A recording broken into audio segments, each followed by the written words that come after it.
Hi, I'm John Morris, and I want to talk with you about focusing on happiness and hope to overcome adversity. It was December 23rd, 2015 at 1 p.m.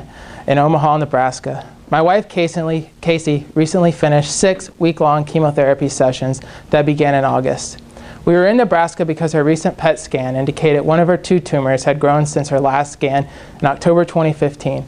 The oncologist we were referred to for a second opinion at the University of Nebraska just told us her once promising prognosis had dropped from 90% to 50%. The doctor then recommended stem cell transplants, a very risky and time-consuming process, and a process that limits additional treatment options in the event it fails. We were devastated just 12 hours before Christmas Eve. In February 2015, shortly after a month-long military training rotation at Fort Polk, my supervisor asked me when I planned to move to Fort Leavenworth. I told him I planned to move 1 month early in May. I then told him I was working with the Army to move Casey to Fort Leavenworth in March because she was having a tough pregnancy, as she was in her 2nd trimester but was still experiencing mild sickness, extreme fatigue, and constant but tolerable itching.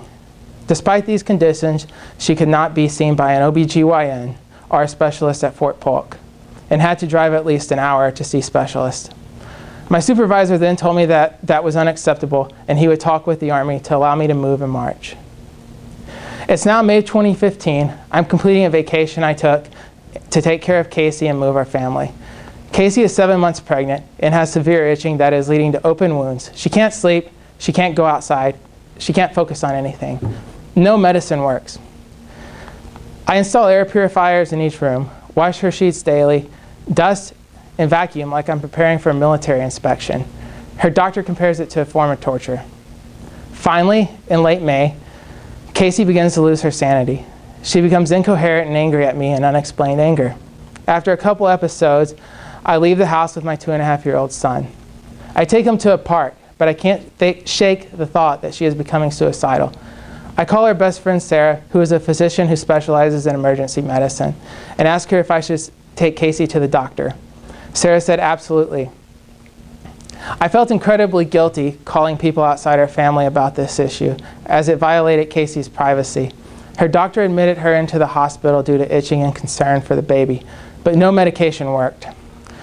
My wife later told me she was becoming suicidal. Operating under the assumption my wife's condition was related to her pregnancy, the doctor delivered our daughter via C-section on June 9th at 8 months pregnant. 2 weeks after giving birth, her itching gradually reasserted herself. We went to allergy and skin specialists. After visiting these doctors for 2 weeks, she was allergic to nothing, had no skin parasites, no skin disease, and no medication would relieve her symptoms. We spent hours doing research.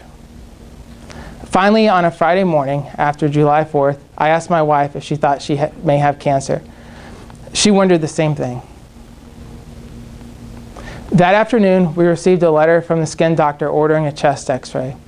The next Tuesday, the dermatologist, our skin doctor, called to say there appeared to be 2 masses approximately the size of baseballs in her chest cavity, and she was referring Casey to the University of Kansas Cancer Center. In late July, after a series of almost daily biopsies and tests, Casey was diagnosed with a rare form of non-Hodgkin's lymphoma called primary mediastinal diffuse large B-cell lymphoma. Our experience fighting cancer tested our marriage vows in a way that most would assume they would not encounter until old age. It tested our patience, taught us to expect the unexpected, and value our time together. Today I want to share with you 4 rarely practiced but unoriginal principles we use to find happiness so we could focus on fighting cancer. These principles are: manage your stress, forgiveness, look for the positives in life, or never accept no for an answer, and build and maintain support systems.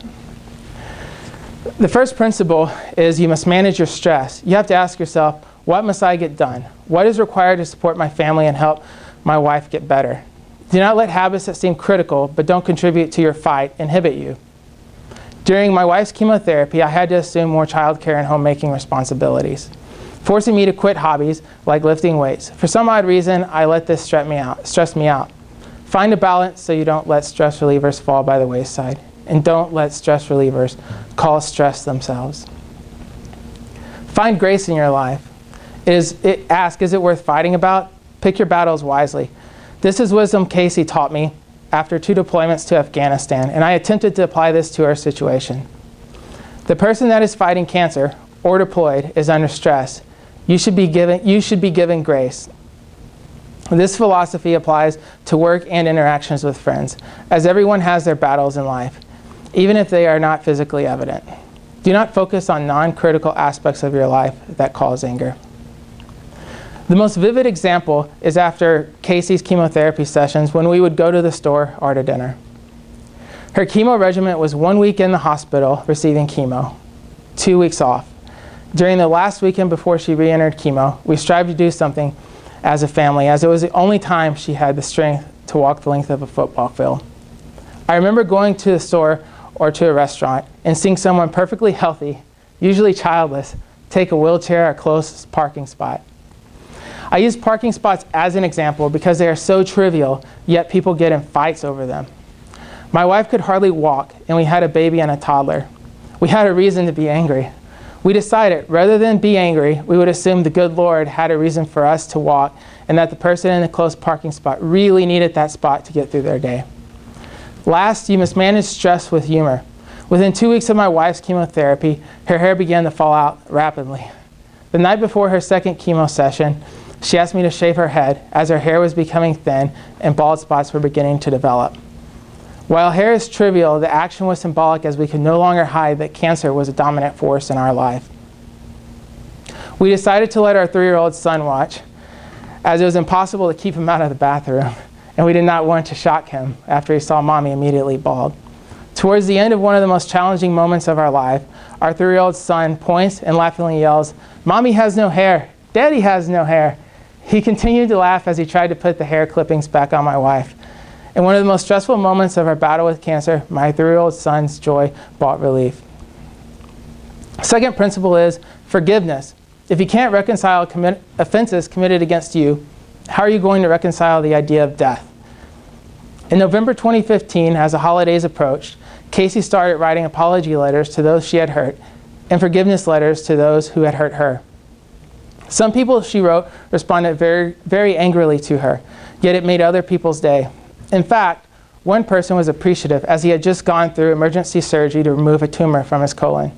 In the end, it put my wife at greater peace, as she had previously been someone who found forgiveness very difficult.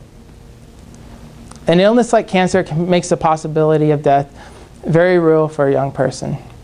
These circumstances create a rare situation where a young person feels their days are numbered, which brings sadness. Why live your life with anger from others' offenses? Forgiveness and also asking for forgiveness allows you to make the most of your days and overcome the threat of death. The third principle is never accept no for an answer. Always look for the positive possibilities. This is something I first learned playing sports, then confirmed in combat. My wife's hope was almost diminished 3 times over the course of her illness. During the first phase of our fight with cancer, Casey faced unrelentless itching during her pregnancy, and no doctor could diagnose the disease. The only hope we had was the impending birth of our daughter. We chose to focus on the joy associated with her birth rather than the challenges we were struggling to overcome. Next, we almost lost hope in an attempt to find a diagnosis. After my daughter, Vivian's birth, the itching did not stop. When the skin doctor and allergist could not diagnose her, we almost lost all hope. Despite our hope deficit, we prayed and did research. Our separate research led us to conclude one morning it might be cancer. That evening, we received a letter from a skin doctor asking Casey to get a chest x-ray, in which 2 tumors the size of baseballs were discovered. We never accepted no for an answer. Had we not continued to search for an answer, medical professionals would have dismissed my wife as mentally ill, and we may have never caught her cancer or caught it too late. The last time we almost lost hope was a poor survival prognosis we received in Omaha, 12 hours before Christmas Eve. After Casey's chemotherapy was complete, one tumor still existed. Furthermore, it showed cancerous activity. A leading specialist we were referred to said her prognosis dropped from 93% to a 50% chance of survival. If she did not receive a stem cell transplant, her odds of living would drop to 25%. The stem cell transplant would take place over 4 months, removing my wife from our kids' lives. We prayed, and looked for other answers. In early January, after encouragement from a former boss who my wife worked for at a lymphoma foundation, my wife called a national expert on her type of cancer at the National Cancer Institute in Washington, D.C. And he actually answered the phone. In our eyes, talking to him was right below God and above the president. We received an appointment at the National Institute of Health, where the National Cancer Institute is housed, where the leading doctor and his team of experts recommended against stem cell transplant. And they gave my wife a 99% recovery prognosis. They told us her growing tumor is a condition commonly seen in patients with her type of cancer called thymic rebound. Furthermore, if she relapses, we have more treatment options.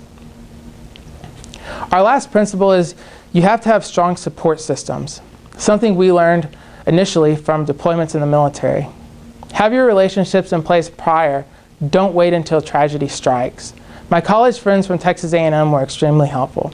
They assisted us in childcare and taking my wife to some very routine appointments.